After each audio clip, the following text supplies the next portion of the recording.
Los Angeles, 1947. The war is over. The city is booming. A sun-drenched paradise bursting with optimism and ambition. It is a city of orange groves, movie studios, and new beginnings. Thousands flock here, every day, chasing a dream. They are young, beautiful and disposable. They arrive at the bus station with one suitcase and a head full of fantasies. They want to be a star. Her name was Elizabeth Short. She was 22 years old. She came from Massachusetts. She was striking. Pale blue eyes, a cascade of jet black hair. She always wore black. She was, by all accounts, a dreamer, a wanderer, looking for someone or something to make her life mean something. She drifted from Florida to Chicago to California. She waited tables. She dated sailors. She dreamed of seeing her name in lights. In 1947, she was back in LA trying one last time. She had no idea that she was about to become famous, not as a star, but as a symbol of Hollywood's darkest, most depraved nightmare. January 15th, 1947, Leimert Park, a quiet, half-built suburb, a cold, grey morning. Betty Bersinger is pushing her 3-year-old daughter in a stroller. She walks past a vacant, weed-choked lot. Something catches her eye. Lying in the tall, damp grass is what she first thinks, is a mannequin. A store mannequin, broken and discarded. It's pale, white, and it's in 2 pieces. She steps closer. The air is still. She looks down and she realizes it is not plastic. It is not a mannequin. The scream kind is trapped in her throat. She grabs her child and runs. She has just stumbled into the opening scene of America's most gruesome and most famous unsolved murder. The police arrive. Even for veteran, hard-boiled LA detectives, what they see is unthinkable. It is a human jigsaw puzzle of pure, calculated horror. The body is Elizabeth Short, but it has been transformed. She's completely naked, drained of every last drop of blood, scrubbed clean. There is no blood wipe at the scene. This was not where she died. She was brought here, placed, posed. Her body was cut in half, severed at the waist with a precision the coroner would later describe as surgical. This was not a frenzied attack. This was a dissection, a procedure. Her arms were raised above her head, her legs spread apart. She was arranged in a grotesque, deliberate pose. And then there was her face. The killer had taken a knife and carved a 3-inch gash from each corner of her mouth all the way to her ears. It was a Glasgow smile, a permanent, horrifying grin, a message, a work of art from hell. The press descended like vultures.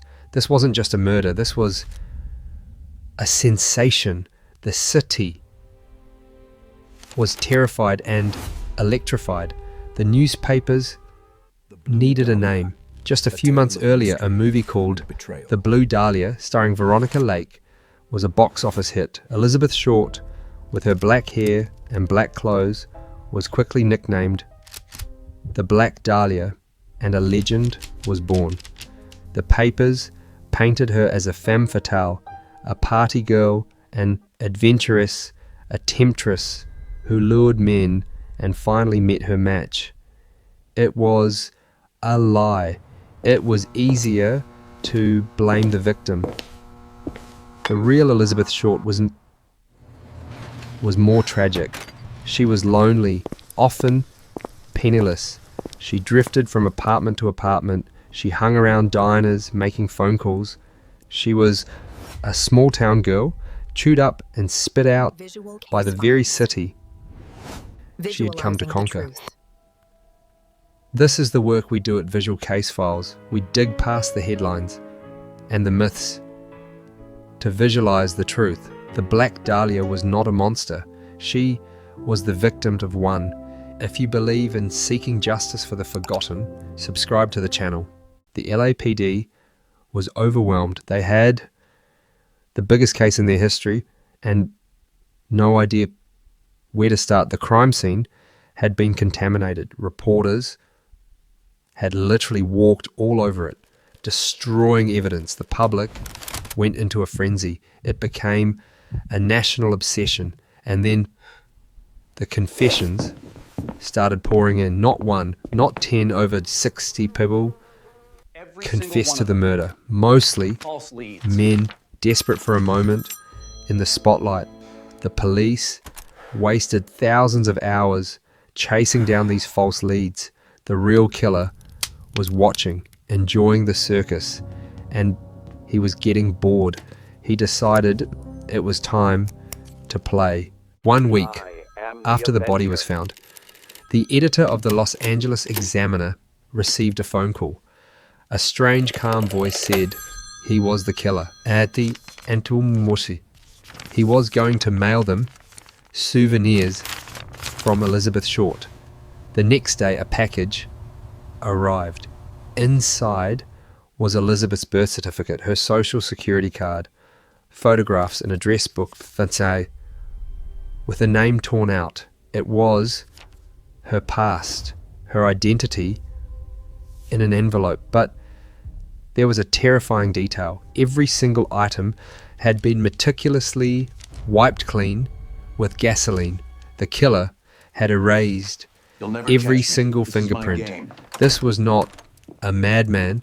This was a cold, calculating, and arrogant opponent.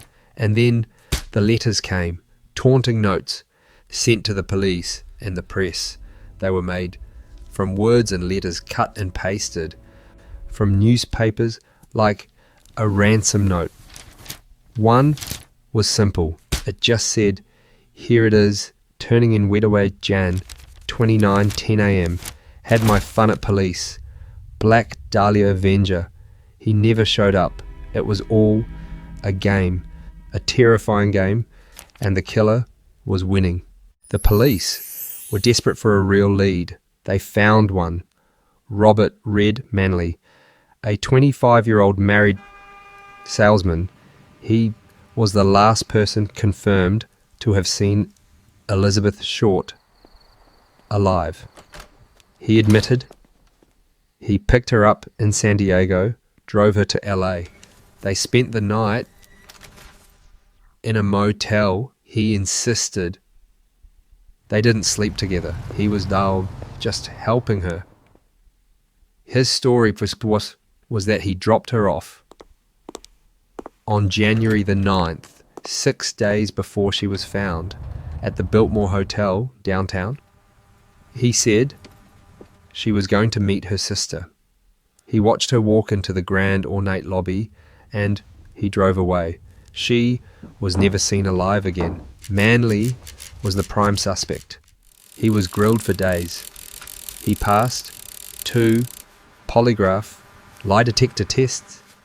The police had to let him go, but the case broke him years later.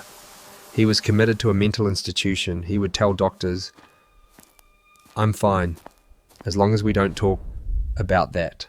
The investigation widened. The address book from the package was the key. Police began interviewing every man in that book. One name kept coming up. Mark Hansen. Hansen was a wealthy Danish nightclub owner, a powerful and dangerous man. Elizabeth Short had stayed at his home briefly. Hansen was known for his obsession with young, aspiring actresses. His house was a revolving door of showgirls. The theory was simple: jealousy. Elizabeth had rejected his advances. She was seeing other men. Hansen, he snapped, or he ordered one of his associates to take care of her, to teach her a lesson. I want to know where he goes. A lesson that went horribly wrong. It was plausible, but there was no physical evidence. Hansen had an ironclad alibi. It was another dead end. The case went cold. For decades, it became a dark Hollywood legend, a ghost story. Until a new suspect emerged, one so plausible, so brilliant, and so terrifying. It eclipses all the others. His name was Dr. George Hodel. He was a genius, IQ of 186, a musical prodigy, and a brilliant surgeon. He was the exact kind of man who would know how to cut a body in half, to perform a hemicorporectomy, a procedure he had learned in medical school. Hodel was a pillar of LA society, but he had a dark side. He was a sexual sadist. He threw wild, drug-fueled, surrealist parties at his bizarre Mayan temple-style mansion, the Souden House.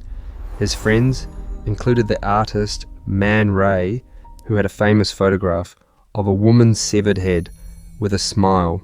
Elizabeth Short was known to be in Hodel's circle. She had dated him. The motive, perhaps, she threatened to expose his dark life, his abortions, his orgies, or perhaps there was no motive. Perhaps she was simply his masterpiece. The most compelling evidence against Hodel came from his own son, Steve Hodel, a retired LAPD homicide detective. Steve began investigating his own father and was horrified by what he found. He believes his father was the Black Dahlia Avenger. He found that back in 1949, the police also suspected George Hodel.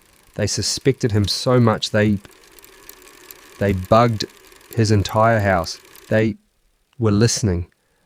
And on February 18th, 1950, they recorded a chilling, one-sided conversation. It was Hodel in his study, talking to himself or to a ghost. The tape captured him saying, "Supposing I did kill the Black Dahlia, they can't prove it now. They can't talk to my secretary because she's dead." It was a confession, but it wasn't enough to arrest him. Before the police could make their next move, George Hodel suddenly fled the country. He moved to Asia and he never faced justice. The case remains officially unsolved, a permanent gaping scar on the face of Los Angeles, a story of a young woman who came looking for the bright lights but found only an all-consuming darkness, a darkness that still has a name. George Hodel.